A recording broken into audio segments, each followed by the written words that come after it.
I then, picked it when it sold off. So I went back and did the maths. If I just kept my original investment, I'd have been 5 times better off than not trading it, even doing intelligent trades. Had I just done this one simple thing, which was every time it did this, which is a crypto winter, down, everybody's getting despondent. Had I just doubled the original bet, so just keep adding the same amount of money, I'd have been up 20x versus where I am today. Real Vision CEO and co-founder Raoul Pal is one of the most popular cryptocurrency investors and traders.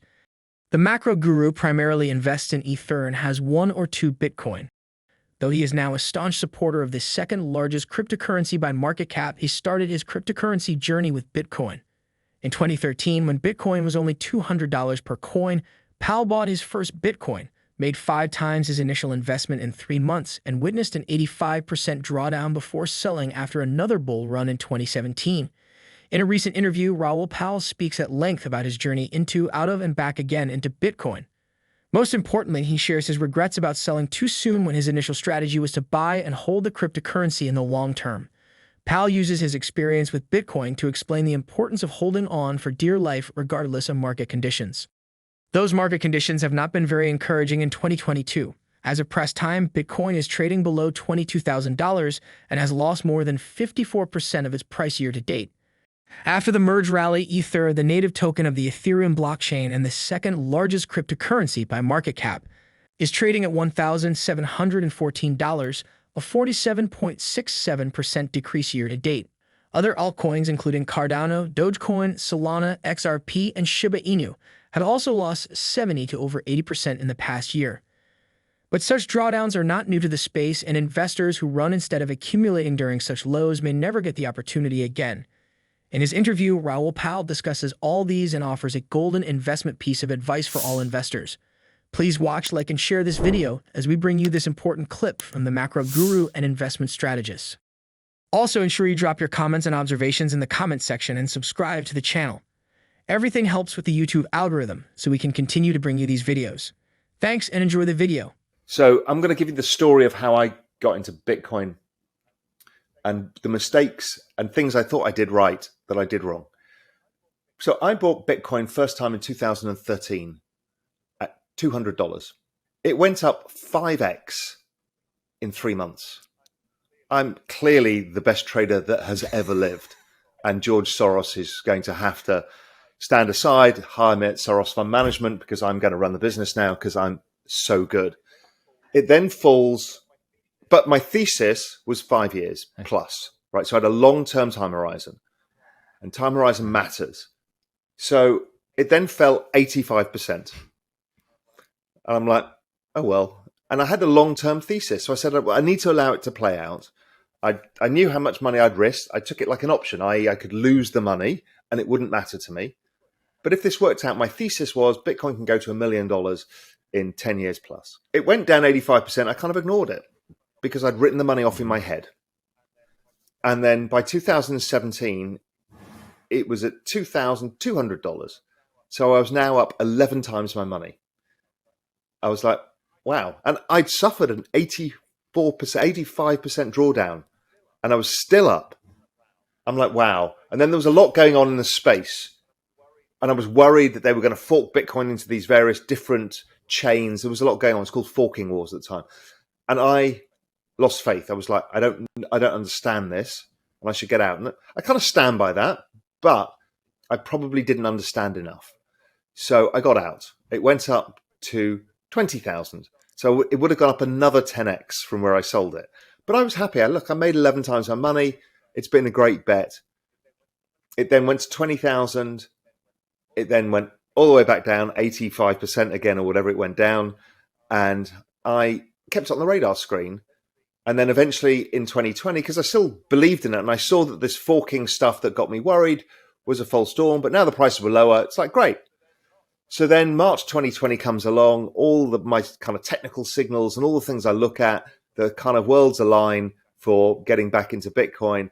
I buy it. I think I average in, my average level was, 7,000. And I, bet the ranch on it, kind of every penny I had into this, and it does very well. So here we are at 20,000, and I look back and go, well, how did I do? Because I've made intelligent decisions. I made 10x my money. I kind of kept hold of it through a bear market. I then, picked it when it sold off. Had I just doubled the original bet, so just keep adding the same amount of money, I'd have been up 20x versus where I am today. This is what it means to stay in the game. And this is what it means when I say, when it gets to these kind of levels, you should be buying, even if it's not the low. I think it is. I think the low is in, but I could be wrong. But I know that down 50%, up 10x. Okay, those you don't get. And if I just keep adding in these kind of things to my core position, I will do better than if I traded it. Trust me, nobody trades this well in the end. There's a very few people, and you see them, made a fortune, they used leverage, they nailed it. 90% of people will just do better. Look, I'm 32 years of macro investing. I know my shit, and I still didn't outperform if I had just followed that original strategy. Fascinating. Even with over 32 years of experience, including his roles as the co-manager of the GLG Global Macro Hedge Fund in London and co-head of hedge fund sales in equities and equity derivatives at Goldman Sachs in Europe, Pal believes hodling is better than trying to time the markets. In his interview, Pal offers some simple golden investment advice for cryptocurrency investors. Due to the high volatility of the crypto industry, investing in crypto is quite different from investing in other classes. Rather than wallow and get depressed during nasty bear markets, here is what Raoul Pal thinks you should do instead. Yes, you always need to distance yourself from your P&L and ask yourself, okay, what am I doing right? What am I doing wrong? What I really strongly urge people to do is write down the thesis for the trade or the investment they're making. If you say, well, I'm buying this NFT because I think it's going to go up 50% in price over the next 6 weeks because it's a hot project, fine, write that down. And if it doesn't meet your criteria or it does the opposite, you close it. With the long-term investing, you need to say, my time horizon is, I want to be in this trade for 5 years, 10 years. My objective is to add when it sells off more than 20%. Every time it falls more than 20%, I'm going to add some. And whatever it is, and I'm really wrong if this happens. Write it down and then refer to that every time you think you're about to trade and do something. Because you forget, which I forgot. I forgot that the long-term objective was, because the money was worth more, so I'm like, well, I should save that money. I could take that money off the table. But I actually destroyed my future returns by doing that. And yes, I could have been right, and maybe everything had fallen apart and I would have taken the money off and I looked like a hero. If you're not in it, you won't win it. And that is not true of the small tokens, because we don't know what's got network effects, i.e. what's going to last. Are people going to build on it? That becomes speculation. That's okay, but you need to understand what you're speculating in. But if you're putting your bulk of your savings in, go for stuff that's proven.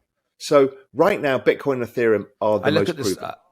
Like Solana has mass adoption, but it has issues like the chain break. So you wouldn't want to put all your money in Solana, but if Solana wins the game of mass adoption, okay, they're going to do really well. If Avalanche solves it for speed, they will do really well, but they're yet to be proven by gigantic networks. What do you think about Raoul Pal's interview? Please drop your comments and observations in the comments section below and give this video a thumbs up. If you like crypto-related content and want more videos like this, then ensure you subscribe to the channel and turn on post notifications so you never miss any of our regular uploads. Thanks for taking the time to watch our videos.